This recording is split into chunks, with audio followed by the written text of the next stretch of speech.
¿Estás preparado para dar un salto cuántico?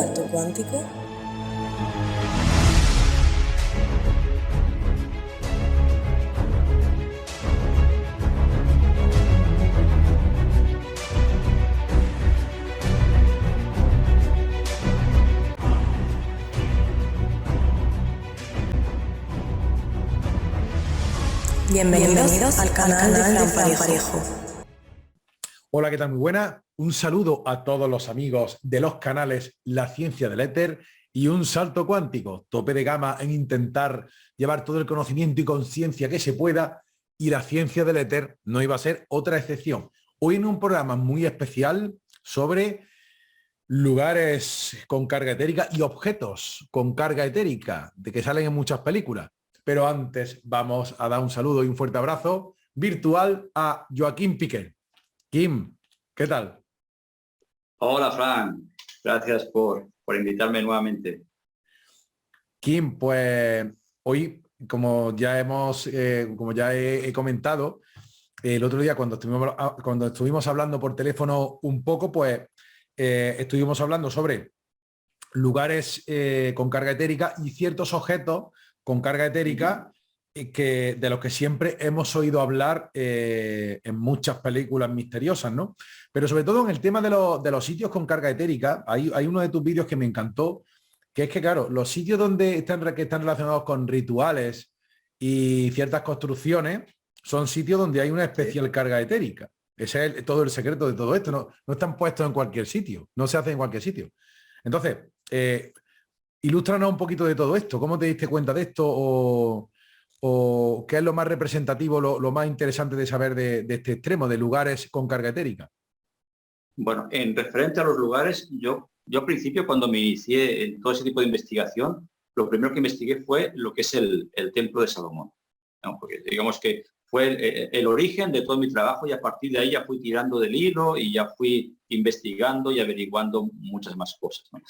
Y entonces ahí, cuando tú ves en el libro de los Reyes, que ahí está descrito cómo fabricaron el Templo de Salomón, independientemente de los que creen si existió o no existió, eso no me importa, me da igual.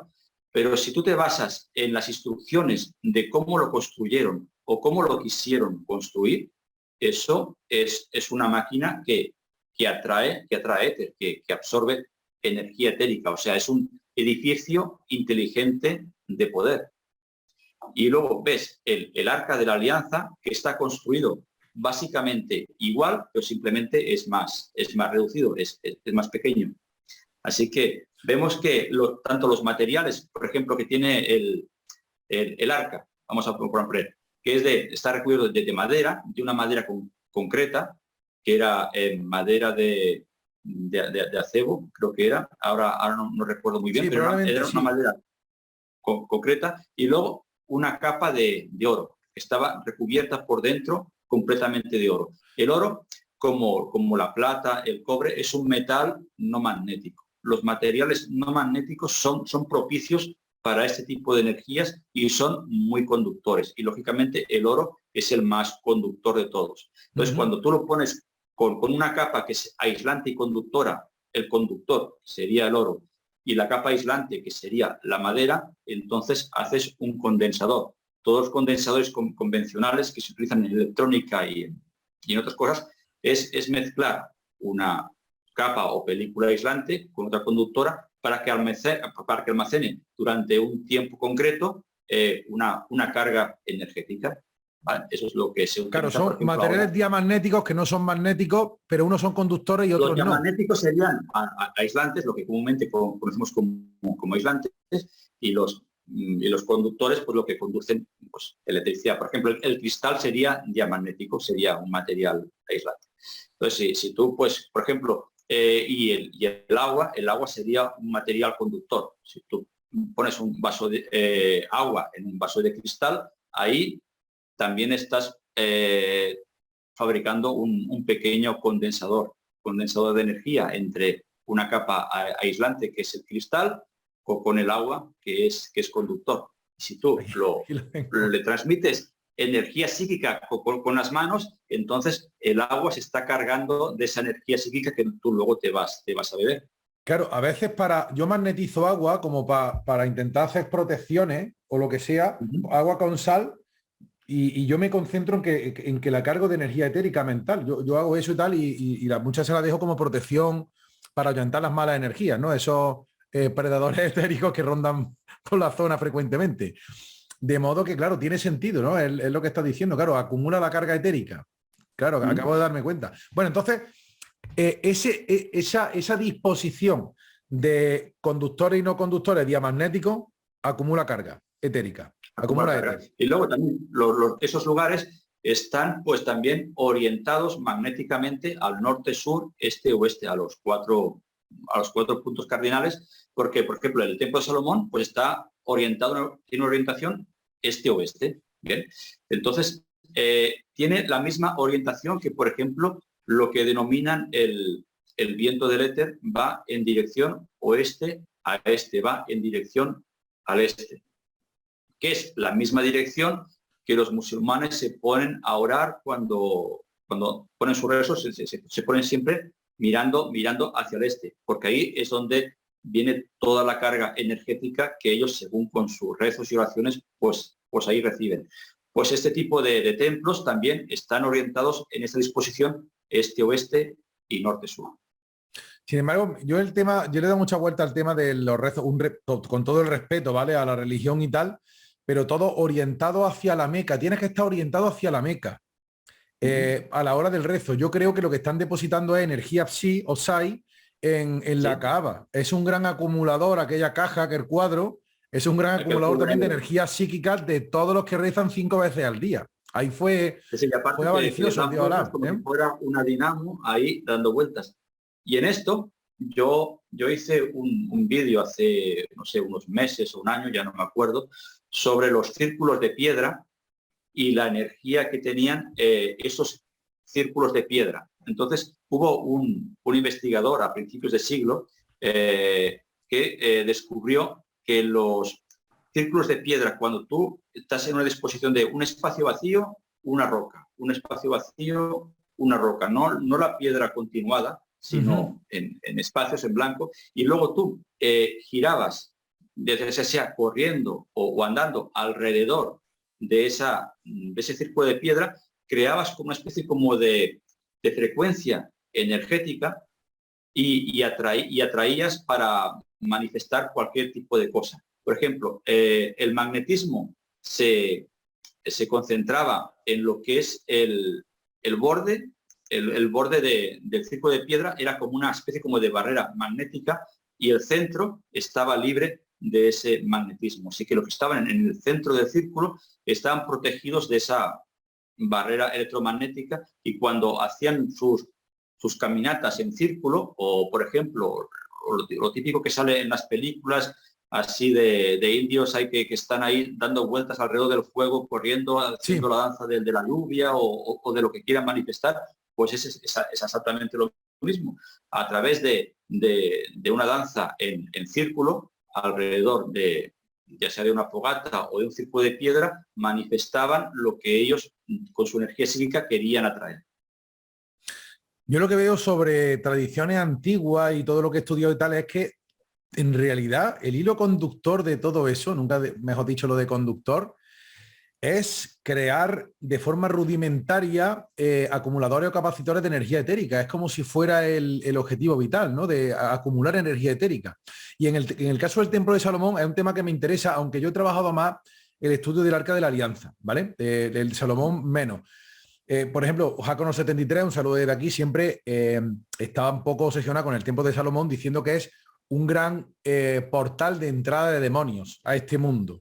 De hecho, algún tipo de infección nociva generó el Templo de Salomón porque Jesucristo iba desparasitando gente a tope, ¿no? Hasta ese que decía, demonio, ¿cómo te llamas? Dice, legión, porque somos muchos. O sea, un tío que tenía encima, pues, tenía 150 arcontes, por lo menos, colgados del cuello, ¿no? Entonces, claro, yo creo que allí se fue un poco, hubo una parasitosis energética gorda, quizás por el Templo de Salomón. ¿Qué relación hay? ¿Por qué? ¿Qué relación hay entre esta carga etérica y esta entrada de bicherío? Mira, el Templo de Salomón tenía casi los mismos materiales que el Arca de la Alianza. Tenía una capa de piedra, que también es semiconductora, luego tenía una capa de madera y luego tenía también una capa de oro, porque tanto el suelo, las paredes y el techo también estaba forrado de oro. Así que tenía también varias capas aislantes y conductoras, así que también era un condensador de energía. Luego también, como estaba todo cubierto de oro, pues también era una jaula de Faraday, con lo cual estaba protegido de cualquier frecuencia electromagnética, que tú puedes decir, bueno, y en esa época, pues, ¿qué te importa si no existía la energía electromagnética? Pero bueno, sí importa, porque entonces favorece, es como un ambiente estéril a lo que es a toda frecuencia dual. Con eso, ¿qué te quiero decir? Te tienes en la entrada las dos columnas del Templo de Salomón. Sí. Representa la energía dual. Uno representaba el trópico de Cáncer, el otro el trópico de Capricornio. Uno representaba la energía masculina, otro la energía femenina, otro el polo masculino, polo femenino. O sea, eran como una representación de la dualidad. Entonces, cuando tú querías traspasar ese templo adentro, tenías que demostrar que habías superado esa dualidad y habías conseguido la unidad en ti. Entonces, quien había conseguido eso, según era pues Salomón, que era mago, y lograba dominar estas fuerzas opuestas para hacer sus trabajos. Entonces, en los materiales de construcción del templo se había ocupado en hacerlo un templo totalmente estéril a esta energía dual, para concentrar solo energía neutra, es decir, la energía del éter que se concentrara ahí dentro. Era como un lugar donde acumulaban energía, como tener un depósito lleno de combustible. Ese combustible era el éter, y entonces ese éter lo manejaban como ellos querían. O sea, tú puedes tener un cargamento de éter y luego lo que hagas con el éter ya es cosa tuya, como lo quieras trabajar. Interesante, claro, ahí depende cómo lo quieras trabajar. Siendo neutra lo puedes orientar a manifestar el bien y a manifestar el mal. Una de las cosas que me di cuenta analizando el tema del Arca de la Alianza es que al final lo que parece es como si esas tribus y ese pueblo hebreo liberado de algún modo se liberó gracias a la tecnología del Arca o a manifestar la liberación a través del Arca, pero hicieron algún tipo de pacto, ¿vale? Con algún tipo de entidad o de ángel del infierno, donde se lo cobró bien, haciendo que mataran, segaran vidas. Y de hecho he visto algunas descripciones del Arca de la Alianza, donde se ve una especie de columna de energía que acompaña al Arca. También me consta que dentro del Arca había algún tipo de piedra especial, pero yo lo que veo que ese acumulador etérico, de algún modo, empezó a enganchar entidades o energía inteligente etérica que acabó dominando a esa gente. Es decir, ellos acabaron trabajando para los designios del Arca. Yo creo que se les fue de las manos a esa gente el Arca de la Alianza, un poco lo que resulta de la lectura. No sé qué me puede decir de esto. Mira, el Arca tenía como dos ángeles, que eran los querubines, que estaban enfrentados por unas alas. Sí. Eso sería como lo que en la tecnología escalar se considera como un esparga. Un esparga es como un salto de chispa, donde hay dos bornes, dos polos, y entonces hay como una energía electrostática, como una chispa que salta de un lado a otro. Bien. Ahí en el desierto, en Israel, Mesopotamia, ese tipo de tierras, es un lugar que son de un clima muy, muy seco. Ese clima seco favorece la electrostática, energía electrostática. Entonces, por fricción electrostática de ese clima, lograban activar lo que es la maquinaria de ese arca, y lograban que fuera esa chispa y se cargara eléctricamente con un montón de voltios que tuviese ese arca. Por eso estaba prohibido tocar el arca, porque quien lo tocaba podía recibir una descarga eléctrica. Y entonces quien manejaba el arca tenía como una vestimenta especial que el tenía peto sacerdotal de toma de tierra para que no recibiera esa ese chispazo ahí que tenía. Se menciona en la escritura, tienes que llevar el peto sacerdotal, se le llamaba. Era, Correcto. claro, ¿de qué estaría hecho ese peto sacerdotal? Pues de un material aislante como es el lino y material aislante básicamente. Otra Y cuestión el lino también, era muy utilizado. y otra cuestión también es que para manipular el arca había que ser gente que no tuviera mucho pecado. Esto parece una tontería religiosa, pero tenía que ser alguien lo más puro posible. Es posible que, claro, si tú eres un tío pecador, esto parece de chiquito de la calzada, cobarde pecador, lo que me refiero a alguien con muchos vicios, normalmente tiene una carga etérica baja, y alguien virtuoso, ¿vale? O joven o una virgen tiene una carga etérica alta. ¿Es posible que la diferencia de potencial fulmine al pecador en ese tipo de artilugio? No, lo que pasa es que eso era como un acumulador de energético muy fuerte. Entonces, si una persona que fuera como malintencionada podía manipular esa energía con su energía psíquica, y si era una persona pues viciosa, pues lo podía hacer al modo que él quería y podía manipular esa energía psíquica de la forma que quisiera. Si tú eres una persona más pura, entonces no tienes ningún tipo de pensamiento negativo en tu cabeza, y entonces puedes portar el arca para no influir con tu energía, esa energía que está acumulada ahí. Y entonces le das al espacio al mago, que en este caso era Salomón, quien podía manejar esa energía sin intervención de nadie, porque sabía que estas dos personas pues mentalmente eran más neutras y no interferían en ese proceso. Interesante. De todas maneras, ¿me puedes repetir la palabra de ese punto, de ese salto de chispa entre los querubines del arca? Bueno, se le llama Spark, que es la traducción en español sería como salto de chispa. Entonces Spark Up, vale, Spark Up, vale, bien. Entonces sería por fricción electromagnética, es un término que es cuando tú te frotas las manos, pues por ejemplo, atraes energía electrostática. Pero ese punto de enfrentamiento, ese salto de chispa, en un acumulador, en un capacitor de energía etérica, realmente es un acceso hiperdimensional. Es un agujero al campo del éter. Sí. Es lo que, por ejemplo, las máquinas escalares que hay en la actualidad, que mucha gente se la fabrica de una forma casera, tiene este Spark, tiene ese salto de chispa, y ahí ¿qué sucede? Que de una energía electromagnética normal, porque lo tienes que enchufar a la corriente, después de ese salto de chispa ya deja de ser electromagnética para ser escalar. O sea, transforma una energía dual, como es la electromagnética, a una energía neutra, que sería la etérica. Y entonces con el arca sería algo similar. Entonces, claro, lo que tienes ahí es, con el arca tú consigues generar ahí energía etérica en bruto, que con la interacción de tu mente puedes manifestar y transformar la realidad, literalmente. Por eso, por ejemplo, Correcto. para que comiera la gente podría caer maná del cielo. Con lo cual estoy deduciendo que quizás se trata de manipular componentes de la realidad para crear algún tipo de proteína o sustancia alimenticia de lo que hay de los mismos elementos del desierto. Se trata de combinar elementos de la realidad que producen un alimento. ¿Sería así?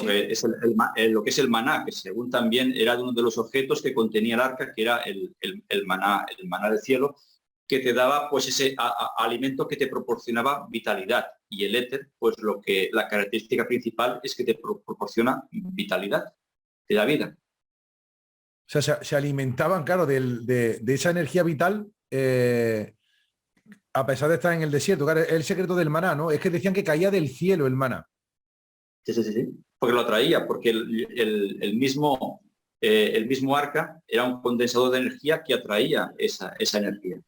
Ajá, muy interesante. La jalaba del cielo.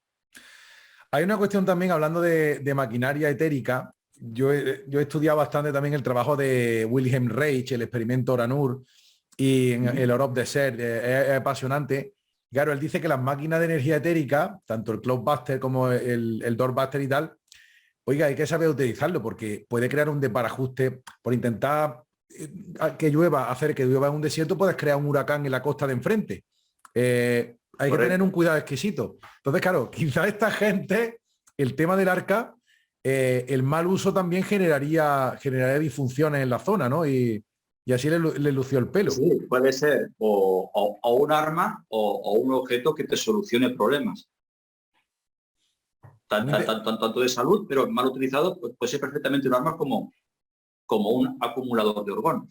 El acumulador de orgón es eso, son capas aislantes y conductoras que básicamente es acero con una capa de madera, y si tú lo colocas debajo de una torre eléctrica, lo que va a hacer es atraer toda esa energía electromagnética dañina dentro del recipiente del acumulador de orgón. Entonces, en vez de beneficiarte, te perjudica. Entonces, ese acumulador tiene que estar en un sitio alejado de cualquier frecuencia electromagnética, alejada de cualquier torre, alejada incluso más de cualquier central nuclear, porque si tú aproximas un acumulador en una central nuclear, lo que vas a provocar es un incremento de ese ambiente radioactivo en la zona y provocar un desastre, que es lo que pasó en el experimento Lanur. Y se volvieron todos radioactivos. Madre mía, claro. Potencia lo del ambiente. Fíjate qué curioso lo que me estás contando sobre que, hombre, estar en un entorno electromagnético alto es nocivo. Sin embargo, cada vez lo que vamos viendo en lo que es el aparente progreso que nos venden, cada vez todo más, hay unas cargas electromagnéticas en el ambiente brutales, de las cuales estamos empezando a estudiar todo esto para poder defendernos. Kim. Y entonces hay que desintoxicarse, hay que limpiarse de todos estos iones positivos. Los iones positivos son los que nos perjudican y los iones negativos son lo que nos beneficia. Hace un par de días lo leí en una noticia del RT, que decían que el Comité de Radioprotección de Holanda estaba preocupado y enojado por esos objetos colgantes que según emiten iones negativos, porque puede ser que emitan demasiada radiación a la población y los quieren hasta prohibir. O sea, ya están intentando manipular que la población no compre objetos que provoquen iones negativos, según con la excusa de que emite radiación y se podían contaminar. Curioso. Sí, y descarado, curioso. Los iones negativos son los que nos benefician. Kim, hemos hablado de unos objetos, de lugares de poder importantes, pero hay dos objetos apasionantes que me gustaría citar.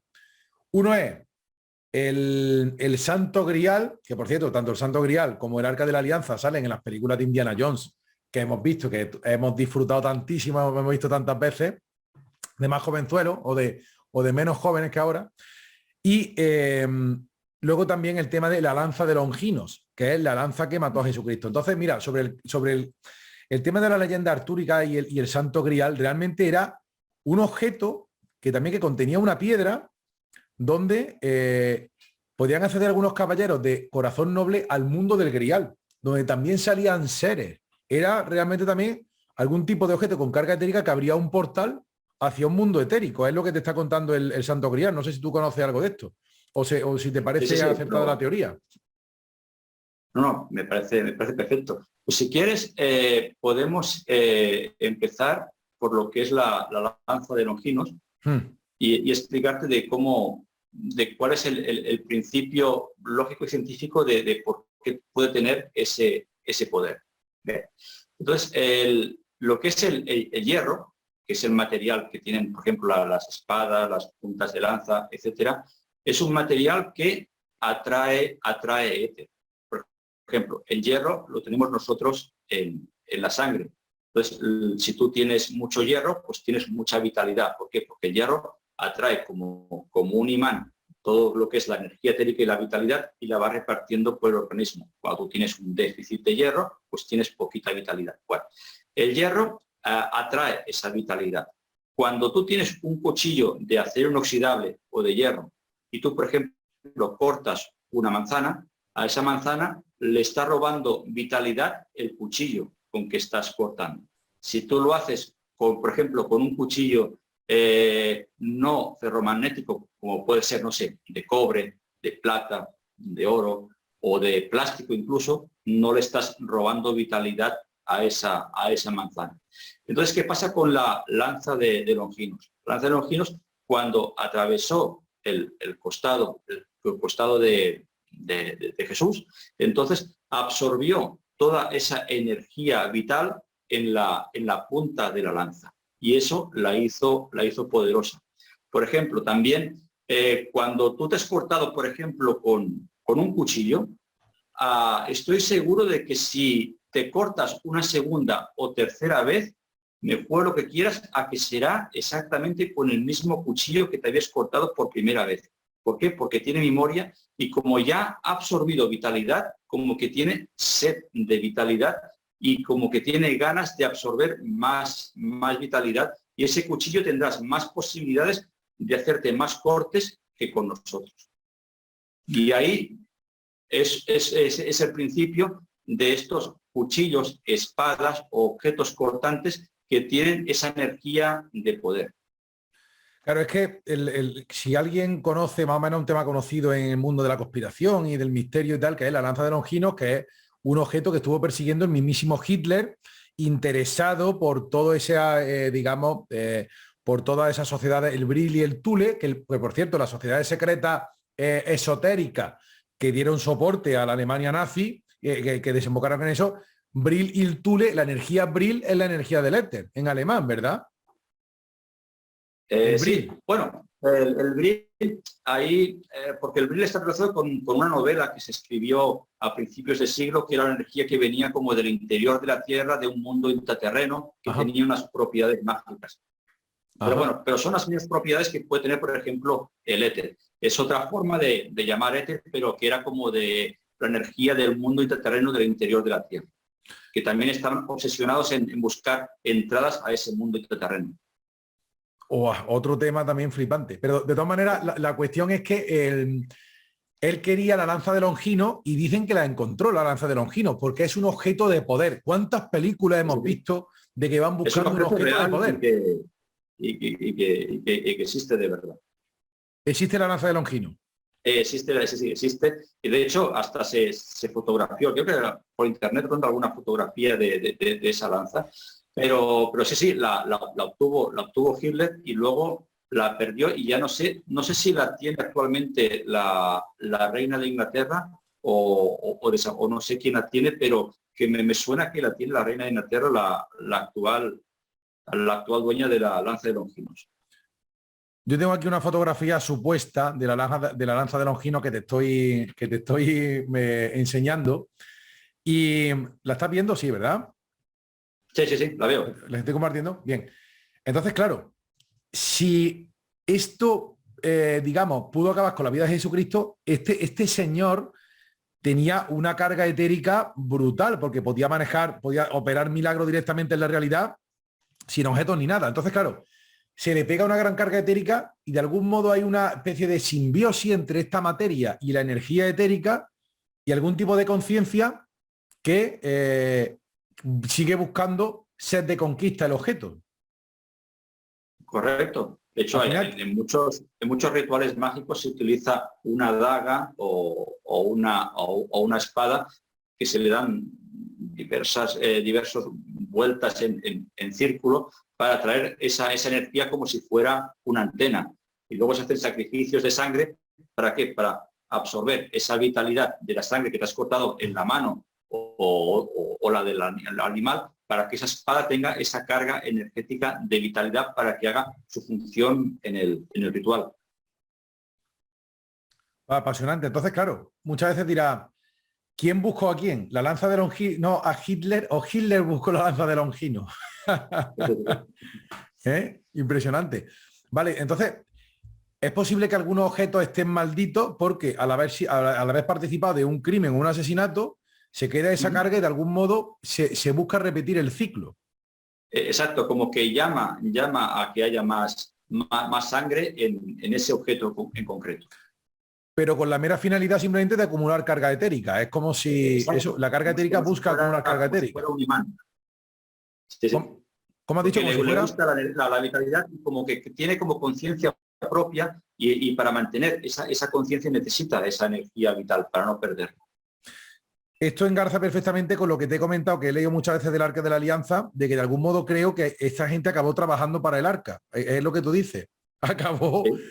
Acabó con sed de conquista y poder. De hecho, tú explicaste que de algún modo la derribada de los muros de Jericó con trompeta no sería posible si no en conjunción con el Arca.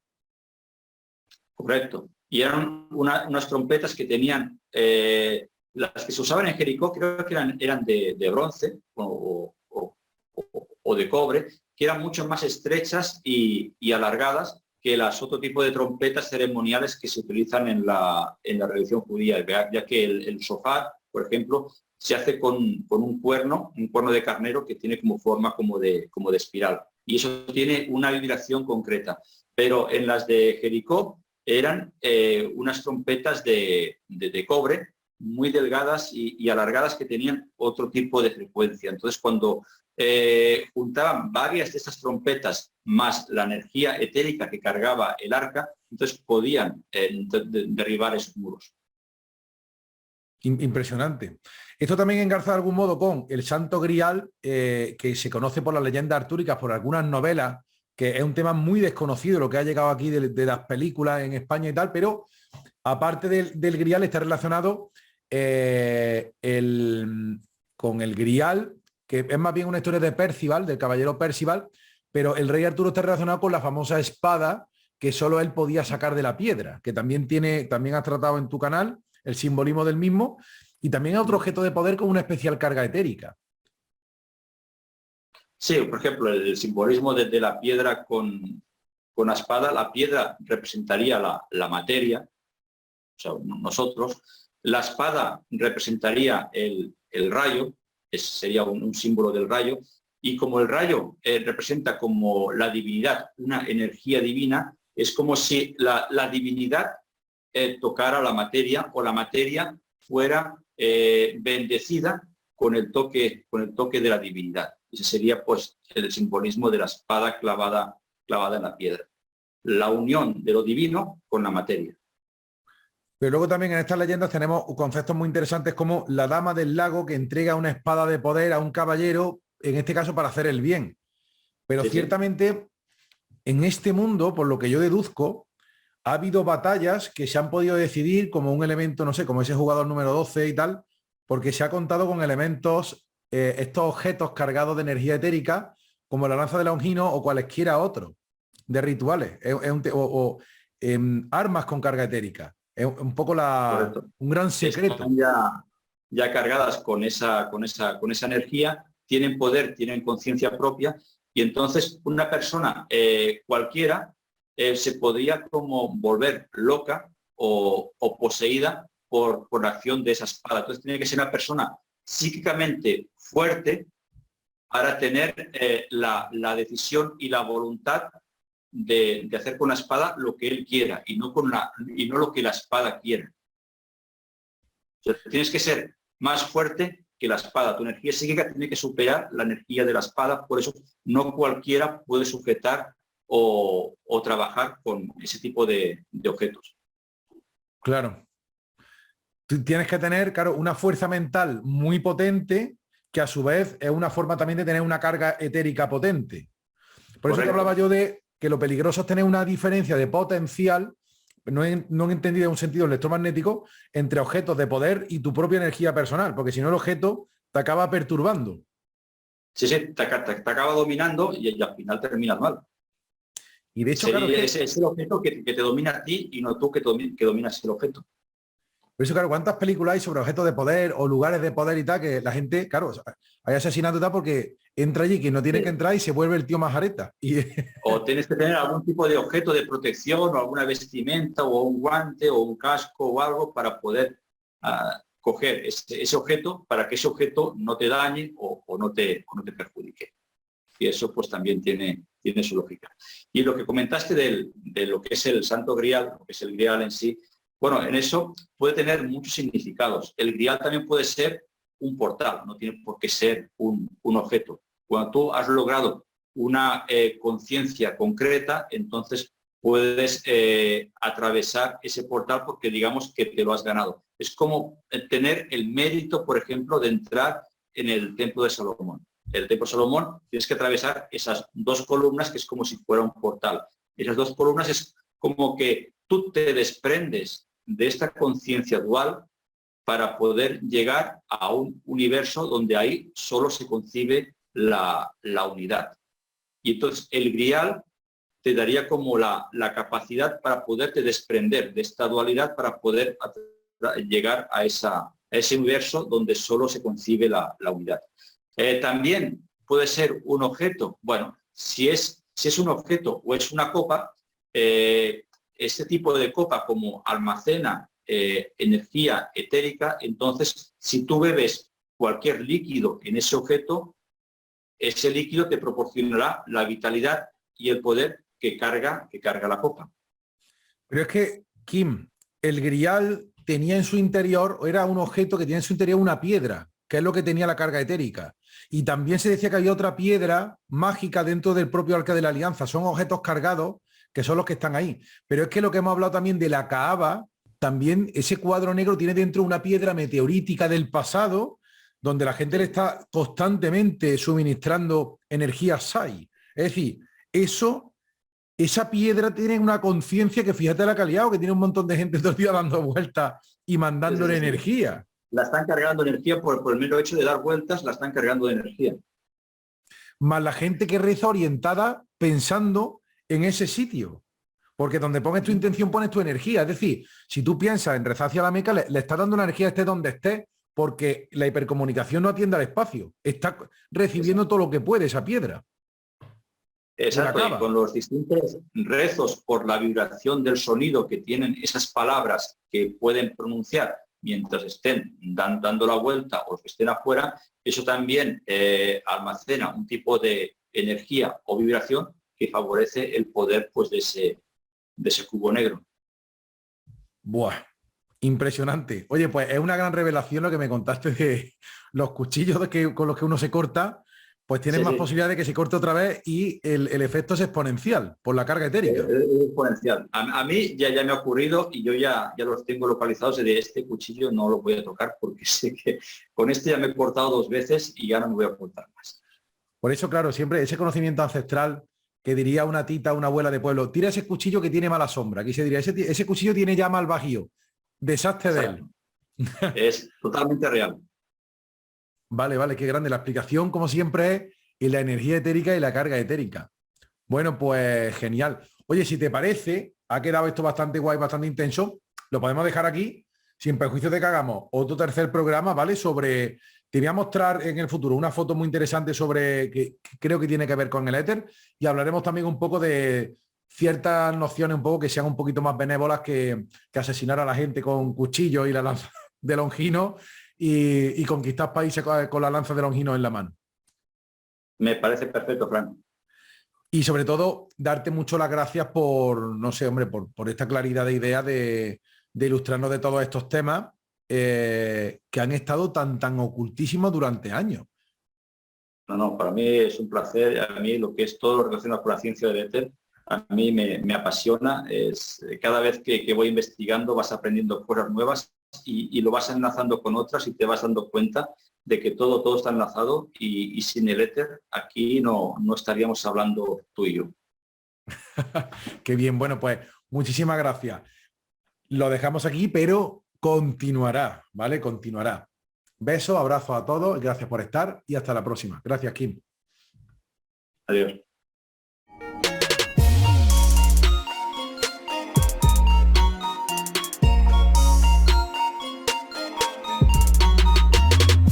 Te esperamos en el próximo vídeo.